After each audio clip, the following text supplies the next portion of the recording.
नूतन जैन दिल्ली से पूछती हैं, कर्मोदय से दुर्जन की गंदी संगत में फंसा युवा को क्या करना चाहिए अगर संगत छोड़ने में से अपनों की जान को खतरा हो तो? गलत लोगों की संगति छोड़ने से कभी जान को खतरा होता नहीं। उनको इस ढंग से धीरे धीरे निवृत्ति की जा सकती है। हम खुद समझते हैं कि जान से खतरा है। और दूसरी बात है, बुरी संगति की अपेक्षा जान खतरे में डाल देना ज़्यादा श्रेष्ठ है, क्योंकि बुरी संगति से वैसे ही बर्बाद हो जाओ। इसलिए थोड़ा साहस करें, ज़्यादा है तो फिर कानून की शरण में जाएं, कानून आपका सहयोग कर सकता है। अर्पिता जैन थांदला से पूछती हैं, नमोस्तु महाराज जी, 24 घंटे दूसरों का अपमान करने वाले को कौन सा कर्म का बंध होता है और वह कर्म कब उदय में आता है? नीच गोत्र का बंध होता है। परात्म निंदा प्रशंसे सद्गुणोच्छादनोद नीचई गोत्रस्य। उमा स्वामी महाराज ने इस बात को लिखा कि 24 घंटे उसी उधेड़ बुन में लगा रहता है, दूसरे की अपमान करना, दूसरे को नीचे दिखाना, प्लानिंग करना, षड्यंत्र रचते रहना। एक झूठ को सत्य सिद्ध करने के लिए कितने झूठ बोलना पड़ते हैं। पापी एक पाप करता है वो बड़ा पाप नहीं है, लेकिन उस पाप को छुपाने के लिए जो वो पाप करता है वो बहुत खतरनाक है। एक झूठ बोल देना कोई बड़ी बात नहीं है, लेकिन उस झूठ को सत्य सिद्ध करने के लिए वो जितने बार झूठ बोलता है वो निधत्त निकाचित कर्म बंधाता है। मान लो किसी से झूठ बोल दिया, लेकिन अब झूठ को सही सिद्ध करने के लिए ना जाने कितने हथकंडे अपनाएगा, तो उस समय उसको निधत्त निकाचित कर्मों का बंध होता है। डॉक्टर मगन जैन आष्टा से पूछते हैं, मेरे आराध्य गुरुदेव के चरणों में नमोस्तु। महाराज जी, अवादा का क्या अर्थ होता है? आगम में अवादा कांडक का उल्लेख भी मिलता है। अवादा का कहलाता है अंतराल काल। यह कार्य कितने समय के बाद होगा।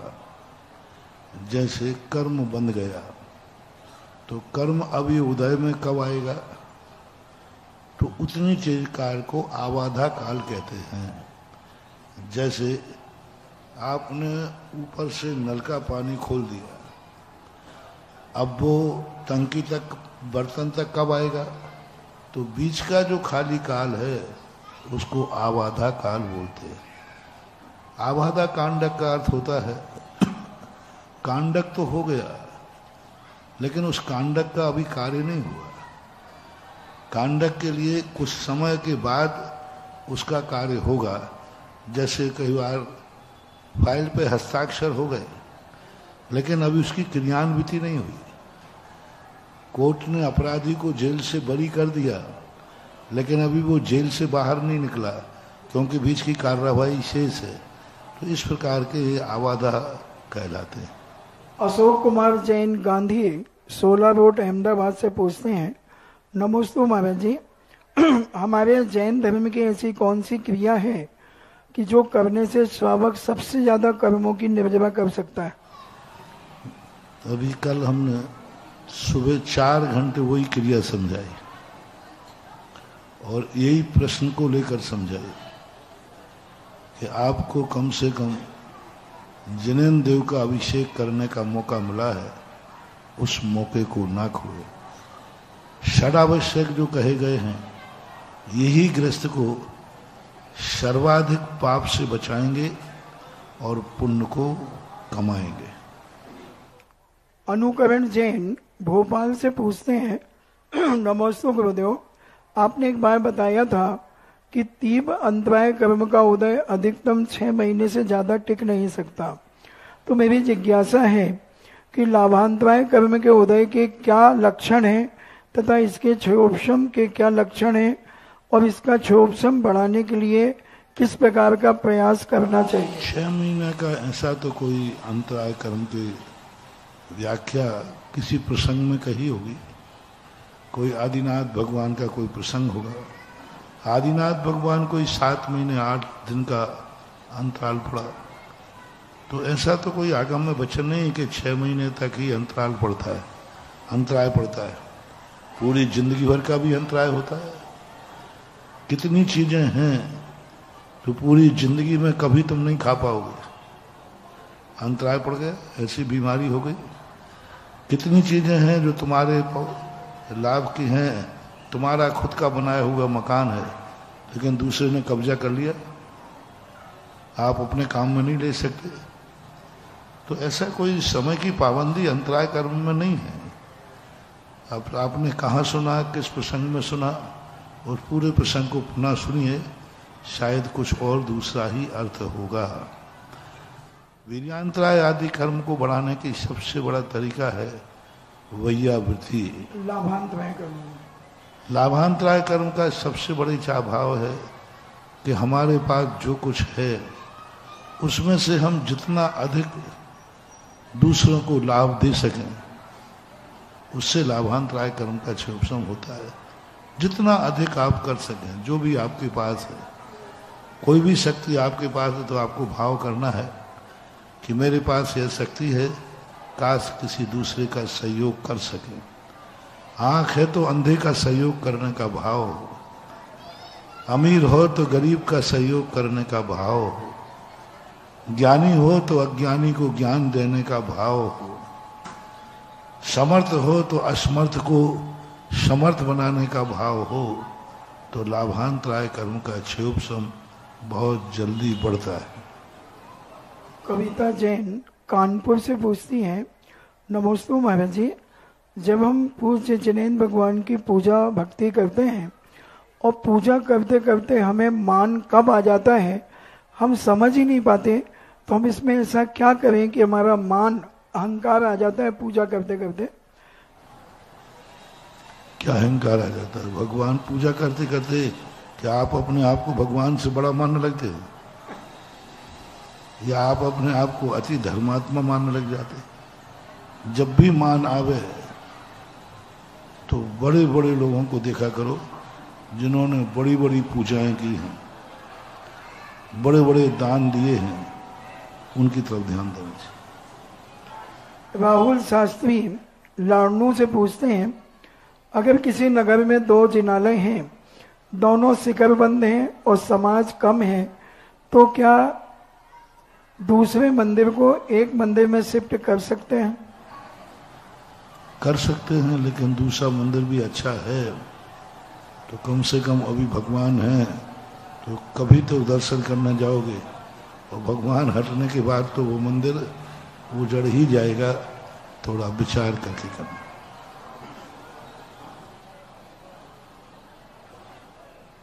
पूज्य गुरुदेव के चरणों में बारंबार नमोस्तु।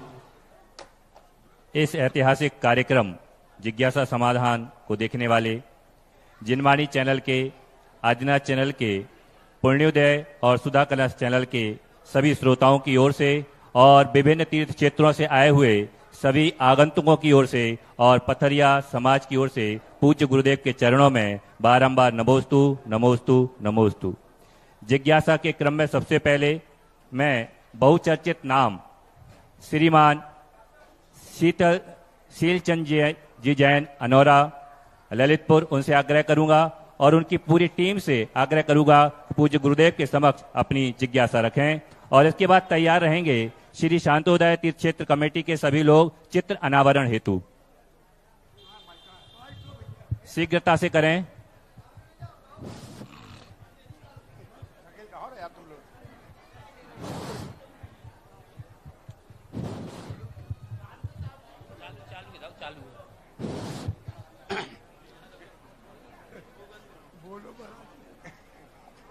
मेरे गुरुवार ज्ञान तीर्थ मंदिरों के विवाद निवारक न्यायाधीशों के महान्यायाधीश सभी समाज को एक झंडे के नीचे लाने वाले मेरे गुरुवार जगत पूज तीर्थ तीर्थ चक्रवर्ती निर्यापक मुनि पुंगव श्री सुधासागर महाराज को कोटि कोटि सा नमोस्तु। छोलक जियों गण को इच्छामी इच्छामी। गुरुवार कुछ समय पहले आचार्यों द्वारा, मुनियों द्वारा और विद्वानों द्वारा बहुत प्रवचन हुए। उसमें आपने भी बहुत प्रवचन दिए कि मिथ्यात को छोड़ो, कुदेवों को छोड़ो, लेकिन कोई असर नहीं पड़ा, बल्कि घरों में दीप जलने लगे, सब कुछ होने लगा। तो हे गुरुवर, जब लगभग 2010 या 11 में आपने आदिनाथ भगवान चांद खेड़ी के बाबा के सामने ये बताया कि इस प्रकार होना चाहिए विधि सिखाई, उस समय हमारे राजेंद्र जी और हम लोग भी वहीं मौजूद थे। बहुत कम लोग थे, एक बहुत छोटे पौधे के रूप में ये बात आई थी, लेकिन आज यह बट वृक्ष के रूप में देश में विदेश में चारों तरफ फैल गया और 90% वो भी कुदेवों द्वारा दूर हो गया। तो हे गुरुवर, आपको यह कैसे मन में भावना आई, किसने प्रेरणा दी, कैसे आपके मन में आया कि शांति धारा से ये सब दूर होंगे? हे गुरुवर, एक और समस्या है, जैसे आपके द्वारा, समाज के द्वारा कहे हुए नियमों को जो नहीं माने, जैसे किसी आपने कहा कि एक वेदी पर ही अभिषेक होगा, एक प्रतिमा पर, लेकिन कुछ लोग अपनी मनमानी करके दूसरे पे अभिषेक खुद स्वयं कर लेते हैं। हम पाप थोड़ी कर रहे, कहते अभिषेक तो कर रहे हैं। तो हे गुरुवर, उनको पुण्य लगेगा या पाप लगेगा, शंका का समाधान करें। जय गुरु। नमोस्तु नमोस्तु नमोस्तु। धर्म को जब व्यक्ति अपना स्वयं आत्मा की पर्याय मान लेता है, तब ये परिणाम, ये भाव जगाना नहीं पड़ते, जाग जाते हैं।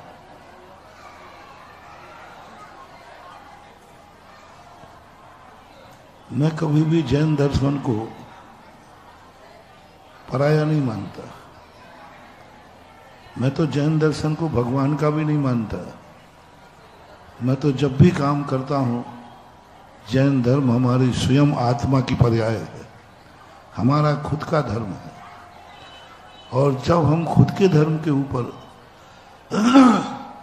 खुद चिंतन करते हैं, विचार करते हैं, तो ये परिणाम आता है कि सारा जगत इस सच्चे धर्म को अपना खुद का धर्म मान लेगा। और जब अंदर से निकली हुई आवाज, साधना से निकली हुई आवाज, तपस्या से निकली हुई आवाज दूसरे को प्रभावित करती है। जब भी मैं शास्त्र पढ़ता हूं तो हर गाथा ऐसी लगती है जैसे यह गाथा मेरे लिए लिखी है। विद्यार्थी का सबसे बड़ा गुण होना चाहिए, जब भी वो किताब उठाए तो उसको ये होना चाहिए, जिसने भी ये किताब लिखी है वो मेरे कोर्स की है और मेरे कोर्स की मेरे लिए। इसलिए जैन धर्म की जितनी भी 7 आचार्यों ने लिखे, जब मैं पढ़ता हूं तो मेरा यही भाव आता है, यह सब मेरे लिए लिखा गया। और जब मेरे लिए लिखा गया है, मेरा कोर्स है, तो मैं इसे पढ़ूंगा। और पढ़ने के लिए ही नहीं लिखा गया, तद्रूप आचरण करना, वैसा ही अपने जीवन को ढालना, जैसा शास्त्र में लिखा है। अभी आज ही दोपहर में आपने रत्नगण साहब का चरण, अन्यून मनतिरिक्तम याथा तथ्यम चा सब अभिपरीतात्, अन्यून मनतिरिक्तम, कम भी नहीं होना चाहिए, ज्यादा नहीं। याथा तथ्यम, जैसा है वैसा ही हो, न च विपरीतात्, विपरीत नहीं हो। निस्संदेह हम, संदेह भी नहीं होना चाहिए। अब ये लक्षण जो आगम के दिए हैं, इन लक्षणों से आगम का ऐसा सिद्धांत बनता है कि ऐसा लगता है कि हमें ना घटाना है, जैसा लिखा है वैसा ही मैं हूं, वैसा ही मेरा है, सब कुछ जैसा लिखा है वैसा ही। ये भी नहीं सुनने में आता है कि भगवान ने ऐसा देखा, नहीं, भगवान ने देखा सो मैंने देखा, भगवान ने जाना सो मैंने जाना। मैं तो हमेशा कहता हूं जितना भगवान जानते हैं, सुनो सुनो शीलचंद जी, मैं कम ज्ञानी नहीं हूं। जितना भगवान जानते हैं उतना मैं भी जानता हूं। जितना भगवान जानते हैं उतना मैं भी जानता हूं। मैं कुछ नहीं जानता, मैं कुछ नहीं जानता। जितना भगवान जानते हैं वो, जो भगवान जानते हैं वो मैं जानता हूं। मैं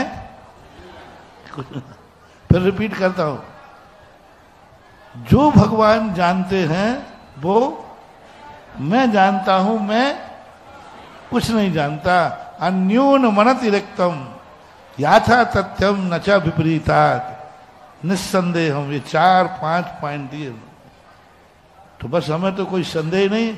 हम तो निश्चिंत थे, भगवान आपने जान लिया। बोले बेटा जान लिया, तो आपने जाना तो मैंने जाना। बाप की कमाई अपनी कमाई, बाप की कमाई अपनी कमाई। भगवान ने ज्ञान में जाना, अपन ने जाना। वो हमारे जगत पिता हैं, अपन उनके चरणों की धूल, उनके वंशज हैं, उनके अनुचर। आपकी कमाई हमारी कमाई। बस ये वसीयतनामा जब आ जाता है, फिर उसके बाद ये बातें कब आ जाती हैं, आने का सवाल ही नहीं है। तो सब वसीयत में मिलती है। श्री शांतोदय तीर्थ चित्र कमेटी के सभी महानुभाव से निवेदन है कि पूज्य गुरुदेव के समक्ष चित्र अनावरण करें और तैयार रहेंगी आरुषि जैन, नीतू जैन, खंदौली, आगरा। भैया हम पथरिया समाज के अध्यक्ष महामंत्री से निवेदन करके वो आके चित्र का हम लोगों के साथ अनावरण करें। 2 वेदियों में जो अभिषेक की बात कही गई थी, नहीं करना चाहिए। अच्छे कार्य भी यदि अनुशासनहीनता से करेंगे तो पुण्य बंद होने वाला नहीं है। अच्छे कार्य में भी चोरी करेंगे तो कुछ भी होने में लाभ होने वाला नहीं है, ऐसा मानना चाहिए। हमारे बीच मध्य प्रदेश सरकार में राज्य मंत्री स्वतंत्र प्रभार माननीय लखन पटेल जी उपस्थित हैं। वो हमारी विधानसभा पथरिया के विधायक भी हैं। मैं उनको आमंत्रित करता हूं कि वो गुरुदेव के समक्ष श्रीफल भेंट करें और वो अपने साथ एक जिज्ञासा भी लाए हैं। उनकी जिज्ञासा मध्य प्रदेश कैसे समृद्ध और संपन्न हो, वो गुरुदेव से आपके सामने जिज्ञासा प्रस्तुत करेंगे।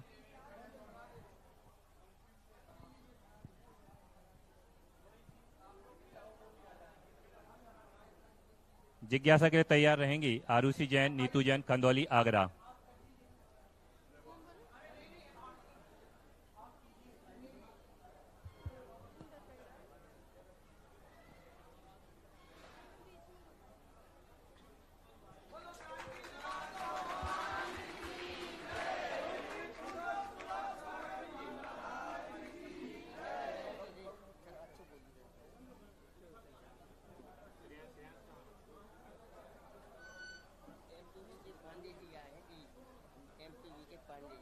एमपीबीबी के पांडे जी यहाँ पर आए हैं, उनसे भी आग्रह है कि पूज्य गुरुदेव के समक्ष श्रीफल भेंटकर आशीर्वाद प्रदान करें। पांडे जी और अब जिज्ञासा पूछेंगी आरुषि जैन, नीतू जैन, खंदौली, आगरा।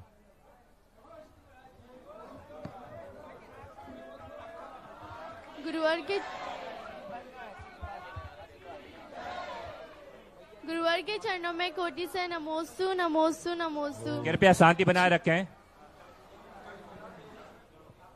गुरुवर के चरणों में कोटि से नमोस्तु नमोस्तु नमोस्तु। झुल्लक जी के चरणों में इक्षामि इक्षामि। गुरुदेव मैं 12 वर्षीय कोर्स की प्रथम वर्ष की छात्रा हूँ।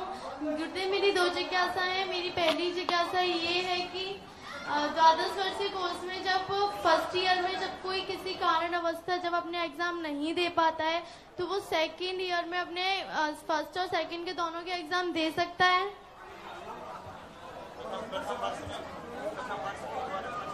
गुरुदेव मेरी दूसरी जिज्ञासा ये सांगने से आपको प्रभारी से पता करना पड़ेगा कि प्रोसेस क्या है। एक बार उनसे पूछ लें तो वो बता देंगे। गुरुदेव मेरी दूसरी जिज्ञासा ये है कि एमडी जैन में मैंने आपसे थायराइड की बोली थी। और आपने मुझे आशीर्वाद दिया था और आपके आशीर्वाद से मेरा थायराइड सही हो गया। तो गुरुदेव इस उपकार में मैं ऐसा क्या करूं कि ये बीमारी वापस ना आए। नमोस्तु गुरुदेव। मध्य प्रदेश सरकार के राज्य मंत्री पूज्य गुरुदेव से आशीर्वाद प्राप्त करते हुए और जिज्ञासा के इस क्रम में श्री शांतोदय तीर्थ चित्त कमेटी अपना प्रश्न यहाँ पर रखेंगे। मुनि पुंगव सुधा सागर महाराज जी के चरणों में शांतोदय, देवोदय, सतोदय, ललितपुर जैन समाज की ओर से बारंबार नमोस्तु। भगवान चमत्कार को दुनिया नमस्कार करती है, लेकिन आपने शांतोदय में आके जब शांतिनाथ भगवान को नमस्कार किया तो उस दिन के बाद हम वहां शांतोदय का, वो शांतिनाथ भगवान का जो चमत्कार देख रहे हैं। भगवान आगे हमें ऐसी कमेटी क्या करे जिससे शांतोदय का नाम अखिल विश्व में हो। नमोस्तु भगवान, नमोस्तु भगवान, नमोस्तु। क्षेत्र को जितना विकसित करते जाओ उतना ही उसका अतिशय बढ़ता जाता है। भक्तों की संख्या बढ़ेगी तो भगवान की शक्ति बढ़ती, यही आशीर्वाद। पूज्य गुरुदेव के समक्ष मंत्री जी अपनी जिज्ञासा रखेंगे। मैं आग्रह करता हूं कि पूज्य गुरुदेव के समक्ष अपनी जिज्ञासा रखें। हेलो, गुरुवर के चरणों में बारंबार नमोस्तु नमोस्तु। चुल्ला जी के चरणों में इच्छा में। गुरुदेव, जब कोई नियम ले लेता है शांति धारा अभिषेक देखने का सुबह और वो टूट जाता है और जब का नियम भी टूट जाता है, उसके लिए क्या पश्चाताप करना चाहिए और ऐसा हम क्या करें जैसे हमारा नियम नहीं टूटे? सावधानी रखो, यही आशीर्वाद। नमोस्तु। गुरुदेव के चरणों में प्रणाम करते हुए, नमोस्तु करते हुए, मैं आज सच में बहुत प्रसन्न हूं कि गुरुदेव का आगमन मेरी विधानसभा पथरिया में हुआ। इसके लिए मैं उनका कोटि कोटि नमन करता हूं। और जैसा मुझे जानकारी आई है और सब लोगों के भाव दिखे हैं, तो गुरुजी से निवेदन करता हूं कि अगर आपका चौमासा यहां होगा तो बहुत अच्छा होगा।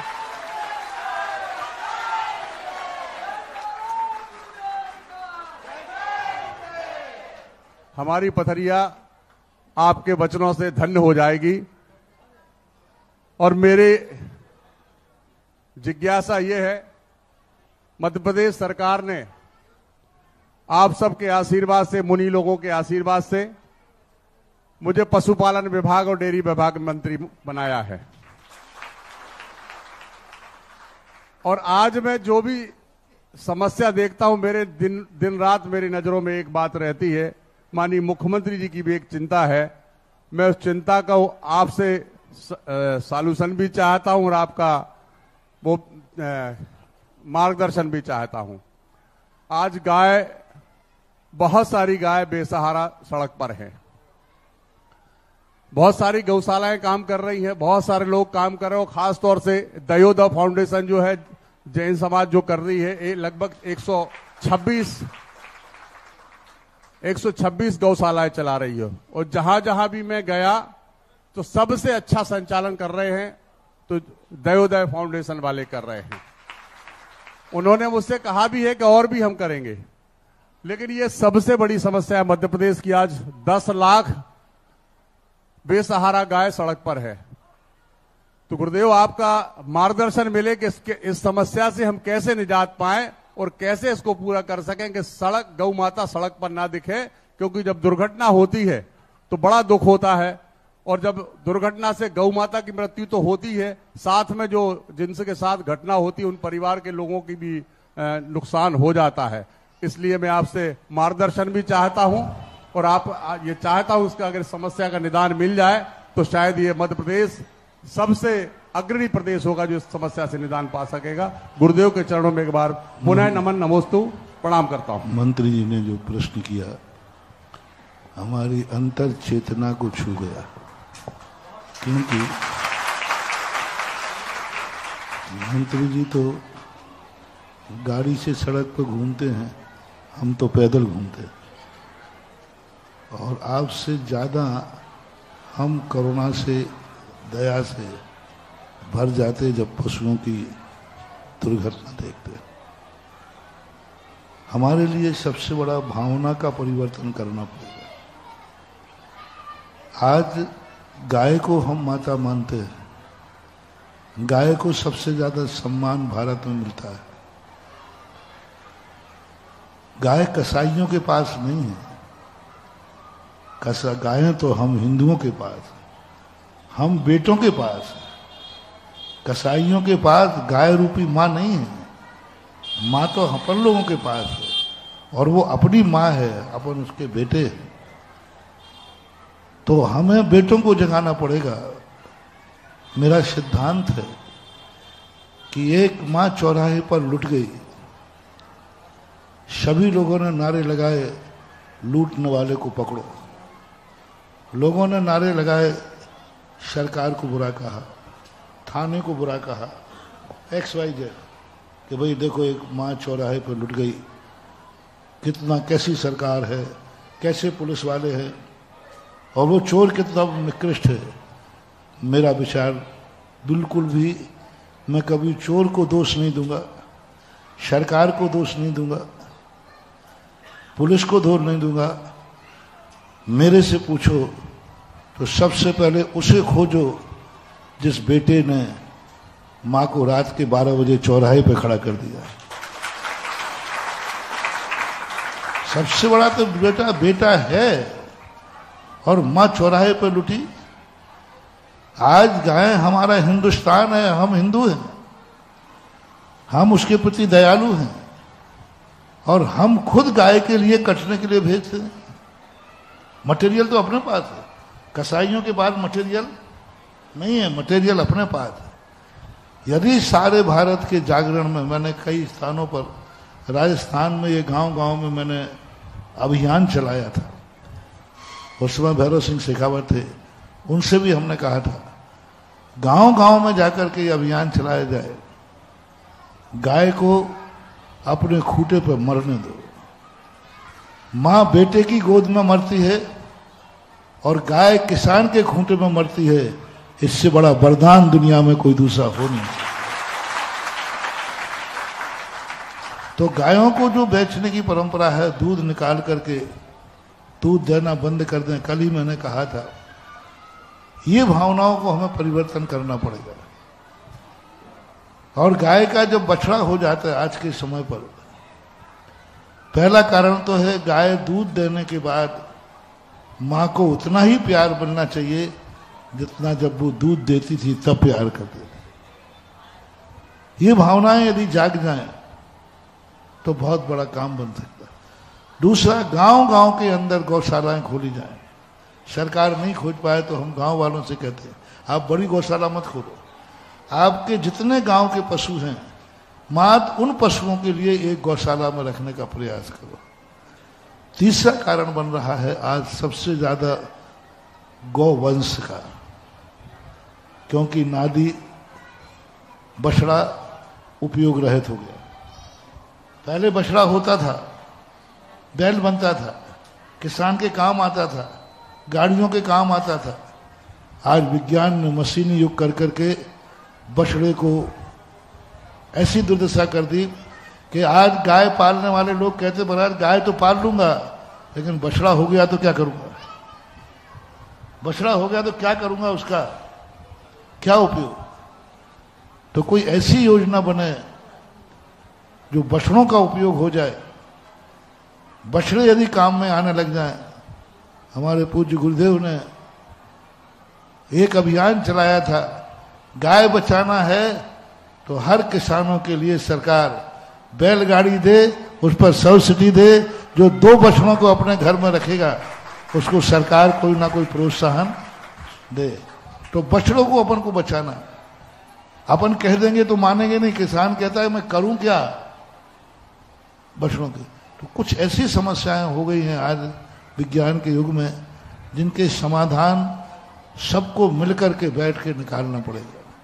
और हमारे पूज्य आचार्य महाराज का तो यही नीति थी, जब सरकारों से बैठ के मीटिंग की कि भाई गाय बंद होना चाहिए, वध करना, मांसाहार निर्यात बंद होना चाहिए, तब सरकारों के पास तो अनेक प्रकार की समस्याएं होती, विश्व स्तरीय समस्याएं होती हैं। तो फिर आचार्य सिंह ने एक ही बात कही हम कसाई खाने बंद नहीं करा सकते हैं, लेकिन रॉ मटेरियल को रोककर गौशाला तो खोल सकते हैं। हम साधुओं के पास तो एक ही काम है, नगर नगर में गौशालाएं खोली जाए। अब रही बात सड़कों पे छोड़ने वाली शहरों में, ये काम आपको करना पड़ेगा मंत्री जी। जिसकी गायें हैं उस पर शक्ति के साथ जुर्म किया जाए। उसको साथ शक्ति के साथ किसकी गाय है जो बाजार में खुली घूम रही है, उस गाय का रजिस्ट्रेशन होना चाहिए। और जैसा बेटा लावारिस हो जाता है तो रिपोर्ट लिखी जाती है, उसकी गाय भी लावारिस हो गई तो रिपोर्ट लिख करके और कार्रवाई होना चाहिए। आज शहरों में देखो, ये दूध निकाल करके दिन भर गाय को छोड़ देते हैं। गाय कितनी गंदगी खाती है, पॉल्यूशन खाती है, लेकिन लोगों को नहीं। तो आप डंडे से काम करो, हम भावना से काम करेंगे, शायद सफल हो जाए।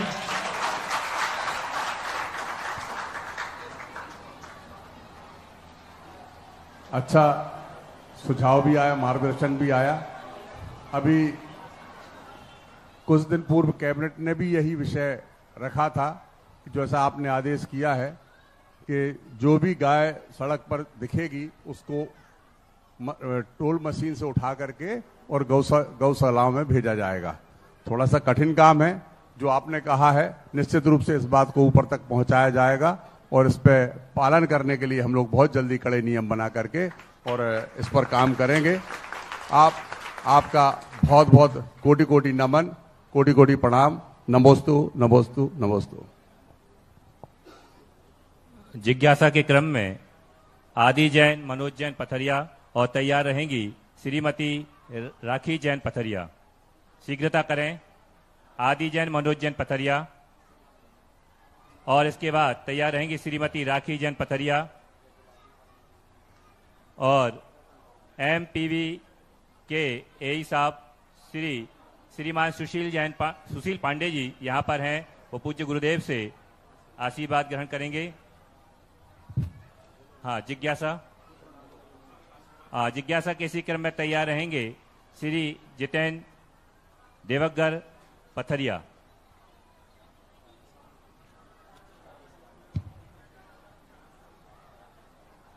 शीघ्रता करें, जल्दी से माइक पहुंचाएं वहां। और इसके बाद तैयार रहेंगे श्रीमान राजेश बांजल जी पथरिया। बोल दिए, 4 नाम बोल दिए। पूज्य मुनि पुंगव के चरणों में कोटि कोटि शार नमोस्तु नमोस्तु नमोस्तु। क्षुल्लक श्री के चरणों में इच्छामि इच्छामि इच्छामि। हे गुरुवर, मेरी जिज्ञासा है कि इस संसार में व्यक्ति अपने कर्मों का बंधन बहुत भारी है। ऐसा हम क्या करें जिससे 24 घंटे हमारे कर्मों का आश्रव होता रहता है, अशुभ कर्मों का आश्रव होता रहता है। हम ऐसा क्या करें कि हमारे इन 24 घंटे में कुछ शुभ कर्मों का भी आश्रव चलता रहे, जिससे हमारे अशुभ कर्मों का बंध कम हो और कर्मों की निर्जरा होती रहे हमारी भी। अच्छे कार्य करो, अच्छे विचार रखो, अच्छे भाव रखो, और जो कुलाचार है उस कुलाचार का अच्छी तरह पालन करो तो कर्मों का अच्छा बंध होगा। श्रीमान राजेश बांजल जी, और तैयार रहेंगी श्रीमती सृष्टि जैन अरुण बारा। हेलो, मुनि श्री के चरणों में बाजल परिवार का त्रिवार नमोस्तु नमोस्तु नमोस्तु। छुल्लक जी के चरणों में बाजल परिवार का नमोस्तु नमोस्तु। इच्छामि इच्छामि इच्छामि। महाराज श्री, मेरी जिज्ञासा ये है कि मंच, माला, फोटो आदि दिखाकर प्रतिष्ठा दिखाना, समाज से विरोध भास करना, अनीति और अधर्म से जो व्यक्ति अपने पैसे का अर्जन करता है, पैसा कमाता है, वह व्यक्ति किस गति में जाता है एवं किस गति में जाता है और किस योनि में, किस गति का बंद होता है उस योनि में जाता है। जो चीजें तुमने गिनाई हैं, यदि यह संसार में नहीं होती तो हम लोग महाराज काय को बनते। ये सारी बुराइयां संसार में हैं, तभी मोक्ष मार्ग है, तभी मोक्ष है। ये बुराइयां जब संसार से खत्म हो जाएंगी तो ये संसार से कोई मोक्ष नहीं जाएगा, संसार में रहेगा। तो संसार को सुधारने का प्रयास मत करो। ये संसार काजल की कोठरी है, इसको आज तक कोई साफ नहीं कर पाया। बस काजल की कोठरी में से स्वयं ही सावधानी पूर्वक निकल जाओ, यही सबसे बड़ी चीज। वो किस योनि में जाएगा वो तो जाएगा, लेकिन स्वयं कहीं उस बीमारी से ग्रसित ना हो जाए, स्वयं को बचा के निकलना ही समझदारी है। आज का समय समझाने का नहीं है, समझने का है। सृष्टि जैन और तैयार रहेंगे श्रीमती ममता बिपिन गोरा। सृष्टि जैन, अरुण वरा शीघ्रता करें, अपने स्थान पर शीघ्रता से खड़े हो जाएं।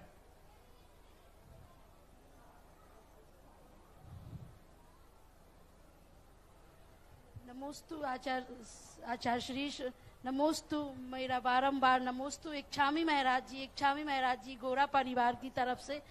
हे आचार्य श्री, मेरा क्वेश्चन यह है कि मेरे गोरा मंदिर में मूल नायक पर पार्श्वनाथ भगवान की मूर्ति है, उसमें बादाम का चिन्ह बना है हाथ में, उसका क्या वो है मतलब? कभी कभी शुभ चिन्ह के रूप में उसको बना देते थे, संकेत के रूप में, रेखाओं से न बना करके ऊपर उठा हुआ बना देते थे, इससे सबको देखने में आए। जैसे सीने में श्रीवत्स चिन्ह उठा हुआ बना देते हैं, उठा हुआ होता नहीं है, देखने में आ जाए, इसलिए उन चिन्हों को प्रदर्शित कर देते। श्रीमती ममता बिपिन गोरा, शीघ्रता करें। महाराज जी को नमोस्तु, इच्छामी। महाराज जी, मेरा प्रश्न ये है, किसी अदर कृष्ण भगवान या किसी और भगवान की जय बोलते हैं तो ओम शांति। कीर्ति जैन, बामौर कला, गोलाकोट मंडल, और इसके बाद तैयार रहेंगे शांतोदय अतिशय तीर्थ क्षेत्र कमेटी, चंदनपुर, जहाजपुर और ललितपुर।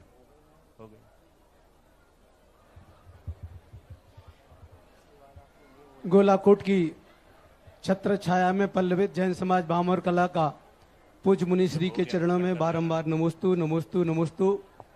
क्षुल्लक जी को इच्छामी इच्छामी इच्छामी। हे गुरुदेव, अभी हमारी बामौर कला में नवीन कार्यकारिणी का गठन हुआ है, तो जिज्ञासा महाराज जी ये है कि जहां भी ऐसे नए कार्यकारिणी के गठन होते हैं या चुनाव होते हैं, ये लोग चुनकर आते हैं, तो क्या उनको अपनी खुशी का इजहार करना चाहिए, खुशी को प्रदर्शित करना चाहिए, या अपनी जिम्मेवारी को अनुभव में लाना चाहिए?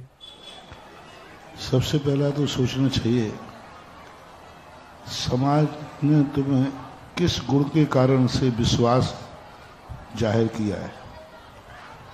उनके विश्वास पे हम, ऐसी कौन सी विशेषता थी हमारे में जिस कारण से समाज में मुझ पे विश्वास करके चुना है। उस विशेषता को पकड़ करके, अनुभव करके और समाज के विश्वास में खरे उतर जाना ही सबसे बड़ा चयनित व्यक्ति का कर्तव्य होना चाहिए। क्योंकि जनता चुन करके ऊपर उठा भी देती है और गड़बड़ करो तो अगले चुनाव में गिरा भी देती है। तो गिराने का मौका ना आ पाए, बस यही सबसे बड़ा कर्तव्य होना चाहिए। प्रदर्शन लोग आप सोचते हैं ना, खुशी का प्रदर्शन करने की कोशिश, तो अब वो तुम ग्रस्तों का काम है, स्वभाव है। विजय जब भी मनाई जाती है तो ना जाने कितने हार करने वाले आंसुओं पर मनाई जाती है। एक राजा जब युद्ध से विजय करके जूझ आ रहा था तो सब लोगों का उत्सव मना रहे थे, लोग बहुत उत्सव मनाया जा रहा था। लेकिन जैसे राजा ने देखा एक घर में कोई खुशी नहीं थी, कोई भी उस घर से उनकी आरती उतारने नहीं आया, उनकी जयकार बोलने नहीं आया। राजा ने कहा, कौन है मेरे राज्य में जैसे मेरे विजय की खुशी नहीं है। मंत्री ने लाकर के घर में घुसकर सबको निकाला बोले क्यों, तुम्हारे मेरे विजय की खुशी नहीं है? बोले राजा साहब है, लेकिन आपकी विजय में मेरा बेटा चला गया। बोलो बेटे जाने का गम मनाओ कि आपकी विजय की खुशी मनाओ। पत्नी रोती हुई कहती है, राजा साहब आपके विजय में मेरा सुहाग चला गया, मैं विधवा हो गई, मैं विधवा का गम मनाऊं कि आपकी खुशी मनाऊं? बच्चे हाथ जोड़ कर खड़े हो गए, राजा साहब आपको विजय मिली है, हमारे पिताजी मरण को प्राप्त हो गए इस युद्ध में, हम अनाथ हो गए, तो बोलो अनाथ का दुख मनाऊं या आपकी विजय का मनाऊं? राजन विचार करें, एक माँ निपुती हुई है, एक पत्नी विधवा हुई है, एक बच्चे अनाथ हुए हैं, यह दुख भारी है या विजय की खुशी भारी है? राजा को तुरंत अकल आई, ऐसे कितने घर होंगे, मेरी एक विजय के लिए कितने लोगों के आंसू हुए।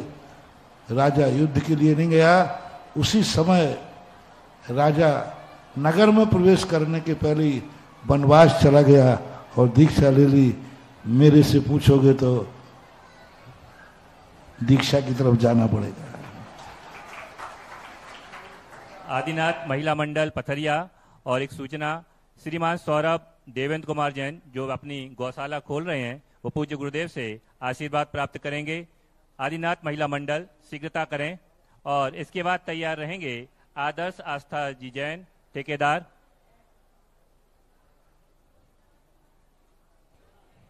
नमोस्तु महाराज जी। इक्षामी महाराज जी पढ़ा हुआ है कि किया गया स्वाध्याय भले ही इस भाव में हम विस्मृत हो जाए प्रमादवश, लेकिन कभी न कभी जीवन किसी भी भाव में याद आ जाता है और हमारे लिए वैराग्य का सम्यक दर्शन का और मोक्ष का कारण होता है। गुरुजी, आपके लिए वैराग्य का क्या कारण था और आचार्य जी का आपके जीवन पर क्या प्रभाव पड़ा? आपके ये कहे गए शब्द किसी भाव में हमारे लिए वैराग्य का कारण हो, जिज्ञासा का समाधान कीजिए महाराज। देखो, मेरे वैराग का क्या कारण था, वो वैराग मुझे हो चुका है, अब कोई काम का नहीं है। मेरे वैराग के कारण से तुम्हें वैराग होना नहीं, वो तुम्हारे काम का नहीं। इसलिए वैराग के जो कारण होते हैं वो कई कारण निमित्त बन जाते हैं, और उन वैराग के कारणों में सबसे बड़ा आगम का ही सबसे बड़ा प्रमाण है, जगत काय स्वभाव हुआ संवेग वैराग्यार्थम। जगत और शरीर की स्वभाव को चिंतन जो करता है उसे वैराग्य हो ही जाता है, ऐसा मानना। आदिनाथ महिला मंडल। और इसके बाद तैयार रहेंगी श्रीमती पिंकी राजीव सिंह पथरिया।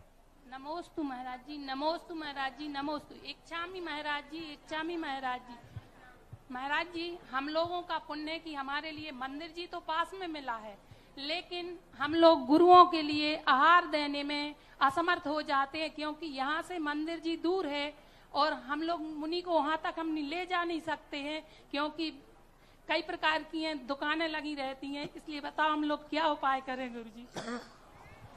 अब ये सब चीजों पर तो आपको सोचना पड़ेगा। जिस रास्ते में ऐसे रास्ते हों जहां मुनि नहीं जा सके, ऐसे रास्तों पर ना तो अपना घर बनाना चाहिए और ना मंदिर बनाना चाहिए।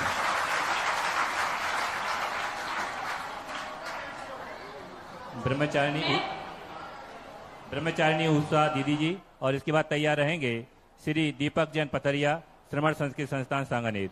ब्रह्मचारिणी उषा दीदी जी।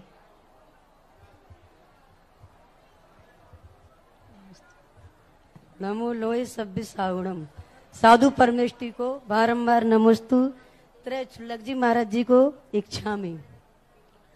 पूज्य मुनि श्री, आपको देख करके मेरे मन में शंका तो नहीं है, लेकिन आप पथरिया पधारे इसका मुझे अति प्रसन्नता है। पथरिया की समाज इतनी अच्छी समाज है, क्योंकि आप आए नहीं, इसी पथरिया आपसे परिचित नहीं है। पथरिया की समाज एक थी, एक है और एक रहेगी। कभी भी कोई भी साधु आ जाए, ये पथरिया की समाज इतना मान सम्मान से उनकी दिनचर्या कराती है कि उनको पता नहीं चलता है कि हम कहाँ आ गए हैं। इसलिए कल आप जो गंधोदक का उदाहरण दे रहे थे महिला वर्ग को, कि आप भोजन नहीं बनाना, आप गंधोदक लेके तभी भोजन करना देके, तो पूज्य श्री यदि गंधोदक, सही गंधोदक समाज को आप दिलवाना चाहते हो तो आपको चतुर्मास करना पड़ेगा।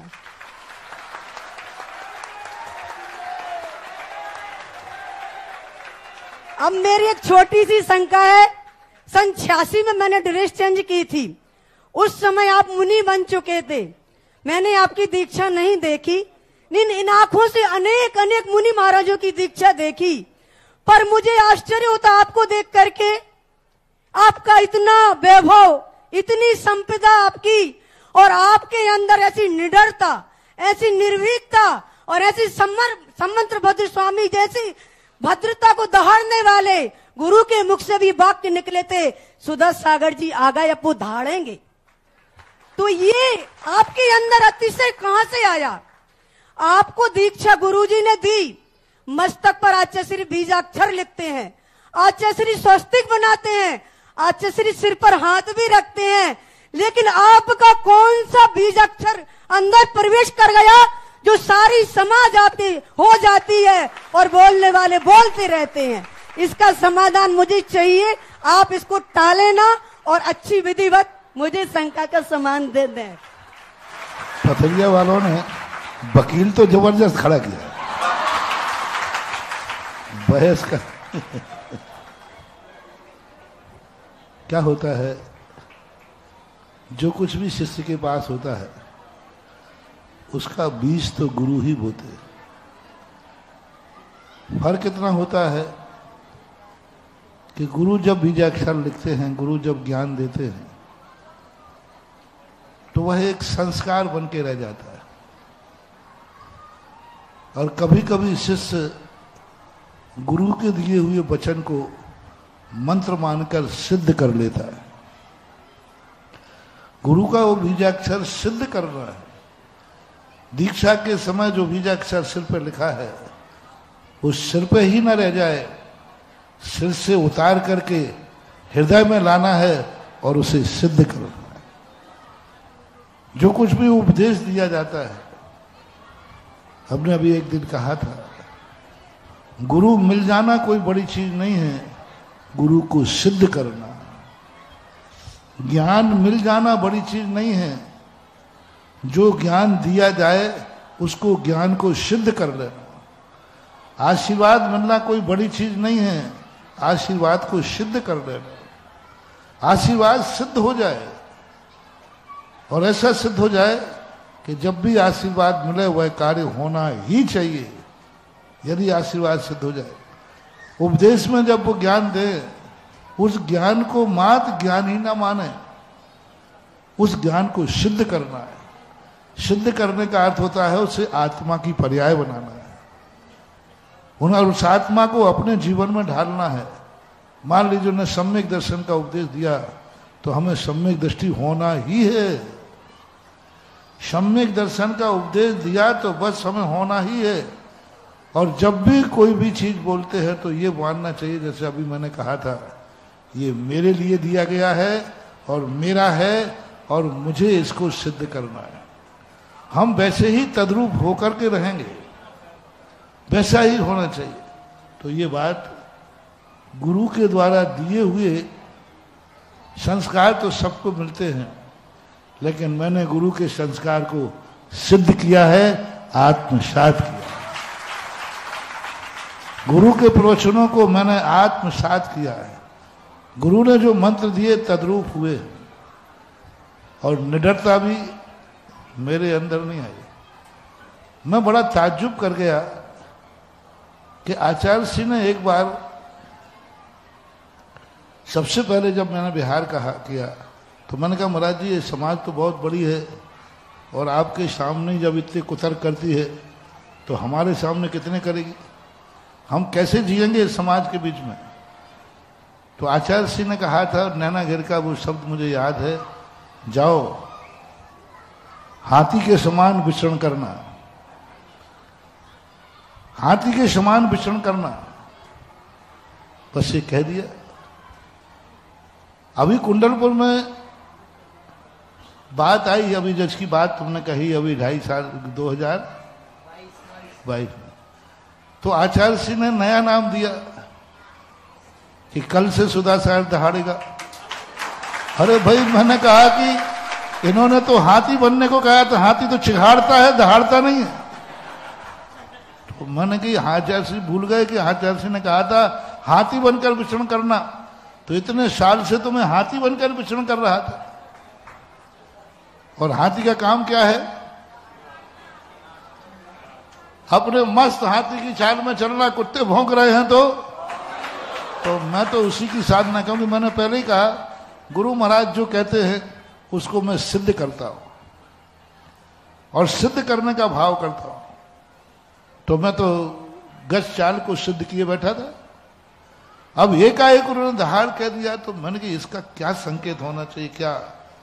तब पता चला कि थोड़ा जमाना बदल रहा है बेटा, हाथी बनने से काम नहीं करेगा, अब थोड़ा शेर बनना पड़ेगा, तभी जी पाएगा।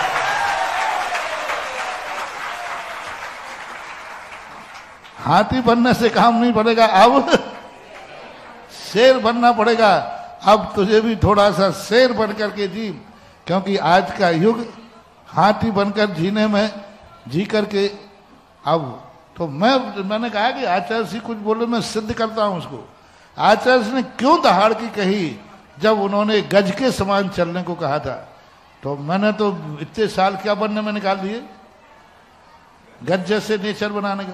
अब उन्होंने दहाड़ का कहा तो मैं समझ गया कि गुरु का संकेत है बेटा, अब गज नहीं, अब दुनिया में ऐसे लोग निकम्बे हो गए हैं कि अब तुझे शेर बन करके जीना है और शेर की दहाड़ लगाना है। तब से मेरे में निडरता आ गई। मैंने गुरु के वचनों को सिद्ध किया है, करना है, करूंगा, जारी है। बस यही विशेषता मान लीजिए। बोलिए मुनि पुंगव श्री सुधा सागर जी महाराज के। हमारे बीच में पूज्य गुरुदेव की दिव्य देशना और आशीर्वाद के फलस्वरूप हमारे बीच आ रहे हैं, जो स्वयं ही गौशाला निर्माण किए हैं और देवेंद्र नगर से हमारे बीच में हैं श्रीमान सौरभ जी जैन, अनुजा जैन, देवेंद्र नगर। ये स्वयं की ही आर्थिक सहयोग से और जमीन पर एक नूतन गौशाला का इन्होंने निर्माण करवाया है। पूज्य गुरुदेव से जिज्ञासा रखेंगे, शीघ्रता करें। नमोस्तु महाराज जी, सभी छुल्लक महाराज जियों को एक छामी। महाराज जी, मेरा प्रश्न, मेरी जिज्ञासा है कि हम लोग देवेंद्र नगर में स्वयं गौशाला खोल रहे हैं, तो महाराज जी आप ऐसा कुछ निर्देशन दीजिए जिससे हम उन गौ माताओं को अच्छे से सेवा कर सके। महाराज जी, गाय को बस एक ही संग के ले जाओ। सारी दुनिया में गौशालाएं हैं। जैनी की गौशाला में गाय ऐसे पलना चाहिए जैसे घर में मम्मी पलती है,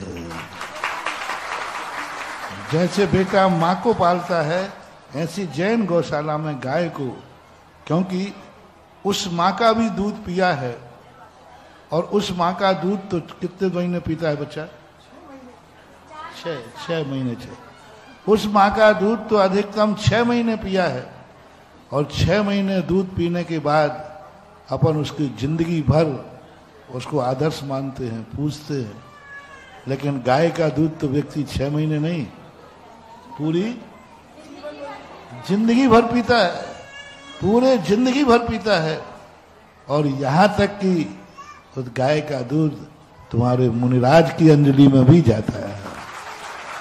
तो ऐसी गायों के प्रति कितना सम्मान होना चाहिए, कितना आदर के साथ उनको करना चाहिए, इसी माध्यम से संकेत आपको दे दिया।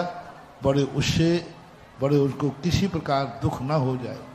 कहीं ऐसा ना हो जाए कि गाय कट्टी खाने जाती तो एक क्षण में दुख मुक्त हो जाती और यहाँ भूखी मर करके कहीं वो तड़प के ना रह जाए। इसलिए गाय कम रखना, लेकिन सुखी रखना। श्री दीपक जैन पथरिया, श्री दिगंबर जैन श्रमण संत की संस्था सांगानेर, और इसके बाद तैयार रहेंगे श्री सोनम आशीष जैन बीना। नमस्ते गुरुगण, नमोस्तु। गुरु मेरी जिज्ञासा है, शरीर, आत्मा और मन, इनमें क्या संबंध है? शरीर आत्मा का संबंध जो है निमित्त निमित्त एक संबंध है, कारण कार्य का संबंध है, उपकार उपकारी संबंध है। आत्मा पर शरीर उपकार करता है, शरीर पर आत्मा उपकार करती है। संसार अवस्था में शरीर नहीं रहेगा तो आत्मा निष्क्रिय हो जाएगी, और यदि आत्मा नहीं रहेगी तो शरीर कोई कार्य नहीं कर पाएगा। तो दोनों को एक प्रकार के निमित्त निमित्त पूर्वक है। जैसे व्यक्ति चलता है तो गाड़ी चलाती है, ओम शांति। आप स्कूटर पर बैठे हैं तो आप स्कूटर को चला रहे हैं कि स्कूटर आपको चला रहा है? तो स्कूटर तुम्हें नहीं चला रहा, फिर यहां कैसे आ गया? कौन चला के लाया तुम्हें यहां? इसको यहां तक कौन लाया? यहां तक कौन लाया? स्कूटर लाया। स्कूटर से पूछूं कि तुझे कौन लाया? आपसे पूछा कि भाई तुम्हें यहां तक कौन लाया, तो तुमने कहा मुझे स्कूटर लाया। स्कूटर से पूछा तुझे कौन लाया, बोले फलाने चंद आए। बताओ दोनों में कौन किसको लाया? दोनों में से कौन किसको लाया? तुमने स्कूटर को चलाया, स्कूटर ने तुम्हें चलाया। शरीर और आत्मा का संबंध स्कूटर चालक के समान है, दोनों एक दूसरे के लिए पूरक है। श्रीमती सोनम जी बांसा, और इसके बाद तैयार रहेंगी रेखा सराफ, बड़ा मंदिर पथरिया। नमोस्तु महाराज जी, नमोस्तु महाराज जी। ब्रह्म मुहूर्त क्या है, क्या करने चाहिए, इसका क्या प्रभाव पड़ता है? ब्रह्म मुहूर्त कहलाता है अंधेरे के बाद जब प्रकाश के आने का समय होता है, उसको पूर्व को मुहूर्त कहते हैं। अंधेरे का अंत और प्रकाश की शुरुआत होने का जो बीच का समय कहलाता है, वह ब्रह्म मुहूर्त कहलाता है। पूरे दिन से जब अच्छा दिन आता है उसके बीच को ब्रह्म मुहूर्त कहते हैं। तो इसलिए प्रातःकाल सूर्य उदय के पहले और रात्रि का अंत होने के बीच का जो समय है उसे ब्रह्म मुहूर्त बोलते हैं हम। वो समय शुभ का संकेत होता है। उस समय शरीर के अंदर जो है वो शुभ जागृतियां होती हैं। मन शरीर प्रफुल्लित होता है, मन और शरीर में सकारात्मक ऊर्जा होती है, जागने का भाव होता है, सोने का नहीं। श्रीमती रेखा सराफ, बड़ा मंदिर पथरिया, और इसके बाद तैयार रहेंगे श्रीमती साहिनी फुसक्याले पथरिया।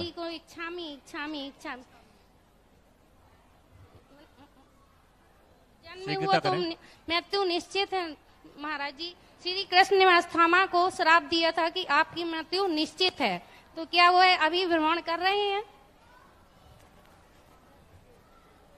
क्या प्रश्न?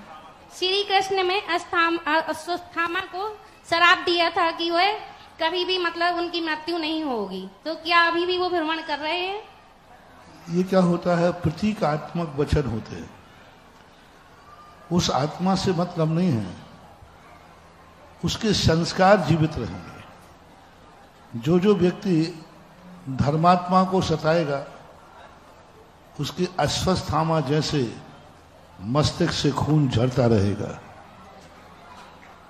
तो ये प्रतीकात्मक कहलाते हैं। कथाओं में कुछ चित्रण प्रतीकात्मक। उनकी एक मणि को निकाल दिया था क्योंकि अश्वस्थामा ने शिशु वध किया था, अबोध बालकों का वध किया था, सोते समय वध किया था, और सबसे बड़ा जो है अभिमन्यु की पत्नी के गर्भ में स्थित बालक के लिए दुख दिया था।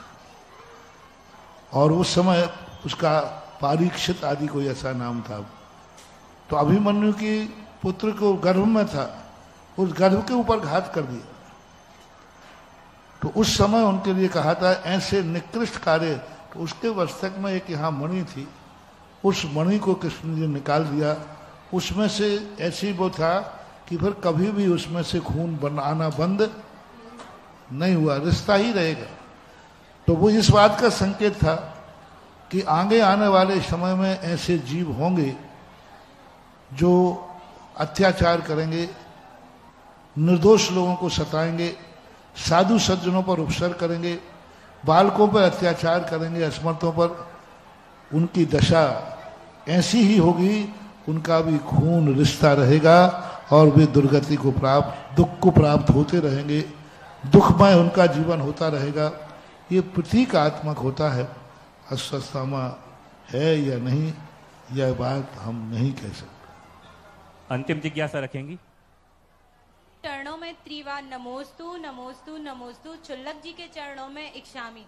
महाराज श्री, मेरी यह जिज्ञासा है, मेरे घर में बहुत लंबे समय से कुल देवता पूजे जा रहे हैं, हम उनसे मुक्ति नहीं पा रहे महाराज जी, तो मैं ऐसा क्या करूं कि हम शास्त्रों में कुल देवता को जिनेन्द्र देव कहा है, और आप जिनेन्द्र देव को कुल देवता मानना शुरू कर दीजिए। यही जैनियों के कुल देवता हैं। ऐसा यतिवृषभ आचार्य महाराज ने त्रिलोक परिणति के अंदर जिनेन्द्र देव को कुल देवता कहा है जैनियों का। श्रीमान कबीर सिंह जी अंतिम जिज्ञासा रखेंगे, शीघ्रता करें। परम पूज्य जगत पूज्य के चरणों में बारंबार नमोस्तु, क्षुल्लक जी के चरणों में बारंबार इक्षामी। महाराज श्री, मेरी जिज्ञासा है कि वर्तमान में भी एक संदर्भ में देखने में आया कि चौकों में थर्माकोल के डिब्बे का उपयोग भोजन को गर्म करने के लिए किया जाता है, जबकि साइंटिफिक रीजन से इसका स्वास्थ्य पर प्रतिकूल प्रभाव है। तो क्या थर्माकोल के डिब्बों का उपयोग करना क्या उचित है? ये आपका मैटर है, क्योंकि मैं आहार करते समय जाता हूँ, बनाते समय नहीं जाता। आप किस में बना रहे हैं, किस में नहीं बना रहे हैं, ये विवेक आपको रखना चाहिए। मुझे इस संबंध में मालूम नहीं है कि थर्माकोल का नेचर क्या है, उसका स्वरूप क्या है। आपको विवेक से काम करना चाहिए, ये आपका कार्य है। पूज्य गुरुदेव के समक्ष महाआरती का सौभाग्य कौन श्रेष्ठी परिवार प्राप्त करेगा? 11,111 रुपया, 11,111 रुपया एक। शीघ्रता करें और कोई भी यहां पर नहीं आएगा। जिन श्रेष्ठी परिवार की आरती है वो ही केवल यहां पर आगे आएंगे, और भी कोई भी आगे नहीं आएगा। 11,111 रुपया एक। शीघ्रता करें। कौन श्रेष्ठी परिवार आज पूज्य गुरुदेव के समक्ष महाआरती का सौभाग्य प्राप्त करना चाहता है? शीघ्रता करें। 11,111 रुपया एक।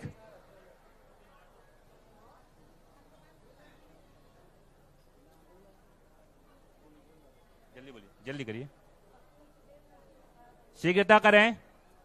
11,111 रुपया एक, 11,111 रुपया दो,